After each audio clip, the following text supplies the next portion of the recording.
మీ గొడవలు పెరిగి పెద్దగవడానికి main reason నీదే జ్యోతి. ఈరోజు వరకు నువ్వు నా గురించి ఏం చేశావు అని భర్తను అనడం చాలా తప్పు.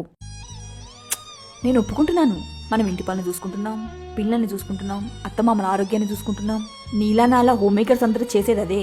కానీ ఒక్కసారి ఇంటి బయటికెళ్ళి సంపాదించే మగవాడి గురించి ఆలోచించు. జీతం కోసం బాస్కి సలాం కొట్టుకుంటూ ఎవరెన్ని తెప్పి పొడిచినా నెలంతా బానిస బతికే.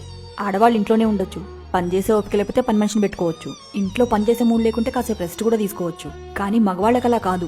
ఎంత ఎండగా ఉన్నా, చలిగా ఉన్నా, ఎంత పెద్ద వర్షం వచ్చినా ఖచ్చితంగా ఆఫీస్కి వెళ్ళాలి, తన పని తనే చేసుకోవాలి. మన కాకలేస్తే 3 రకాలు వండుకొని తినొచ్చు.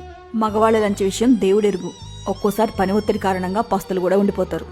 మనమే ఇల్లు, పిల్లలు, అత్తామామలంటూ విర్రవీగుతున్నామో, మన భర్త కష్టపడి సంపాదించుకుంటే అవన్నీ ఎలా లెక్క పెడతావు? ఇల్లు గడిచేది, వాళ్ళందరూ బతికేది ఆ మంచి సంపాదిస్తేనే అని మర్చిపోకూడదు.